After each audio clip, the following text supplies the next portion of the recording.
2026 T20 world కప్‌లో అహ్మదాబాద్ వేదికగా south Africa మరియు ఆఫ్ఘనిస్తాన్‌ల మధ్య జరిగిన మ్యాచ్ చూసారా? అబ్బబ్బా! మామూలు రచ్చ కాదు ఇది. ఒకటి కాదు 2 సూపర్ ఓవర్లు, నరాలు తెగిపోయే ఉత్కంఠ. ఆఖరికి స్పిన్నర్ కేశవ్ మహారాజ్ మ్యాచ్‌ని ఎలా మలుపు తిప్పాడు? అసలు ఆ డబుల్ సూపర్ ఓవర్ వెనుకున్న డ్రామా ఏంటి? ఈ వీడియోలో పూర్తిగా తెలుసుకుందాం. మన ఛానల్ ఇంకా సబ్స్క్రైబ్ చేసుకోకపోతే వెంటనే సబ్స్క్రైబ్ చేసుకోండి. ఈ వీడియోని చివరి వరకు చూడండి.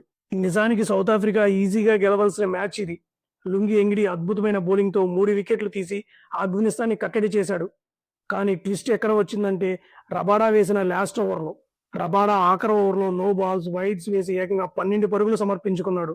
దీంతో మ్యాచ్ టై అయింది. చరిత్రలో నిలిచిపోయేలా మ్యాచ్ సూపర్ ఓవర్‌కి దారితీసింది.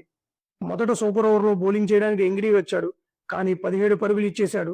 చేసింగ్‌లో South Africa young player Stubbs చివరి బంతికి 6 కొట్టడంతో నమ్మశక్యం కాని విధంగా మ్యాచ్ మళ్లీ టై అయింది. ఇప్పుడు సీన్‌లోకి మరో హీరో మహారాజ్ ఎంటర్ అయ్యాడు. సాధారణంగా సూపర్ ఓవర్ అంటే ఫాస్ట్ బౌలర్‌ని గీస్తారు.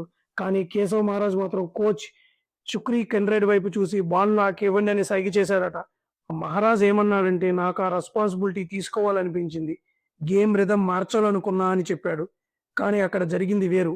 మహారాజ్ చేతిలో బాల్ చూడగానే ఆఫ్ఘనిస్తాన్ స్పిన్ బాగా ఆడే నబీని పంపింది.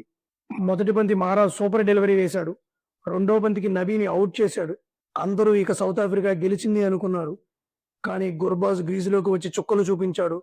తర్వాత 3 బంతుల్లో 3 సిక్స్‌లు కొట్టి మ్యాచ్‌ని ఆఫ్ఘనిస్తాన్ వైపు మార్చాడు. ఆఖరి బంతికి 6 పరుగులు కావాలి. బౌలర్ మహారాజ్ మీద విపరీతమైన ప్రెషర్. కానీ మహారాజ్ తన యార్కర్‌ని నమ్ముకున్నాడు. పర్ఫెక్ట్ బ్లాక్ హోల్‌లో బాల్ వేశాడు. గుర్బాజ్ దాన్ని సరిగ్గా కనెక్ట్ చేయలేకపోయాడు. బాల్ నేరుగా పాయింట్‌లో ఉన్న మిల్లర్ చేతికి. అంతే సౌత్ ఆఫ్రికా ఊపిరి పీల్చుకుంది. నా దగ్గర డిఫెండ్ చేయడానికి 23 పరుగులు ఉండడం నా అదృష్టం. కానీ గుండె ఆగిపోయినంత పని అయింది అని నవ్వుతూ చెప్పాడు. పూర్తి వీడియో మన కామెంట్ సెక్షన్‌లో ఉంది చూడండి.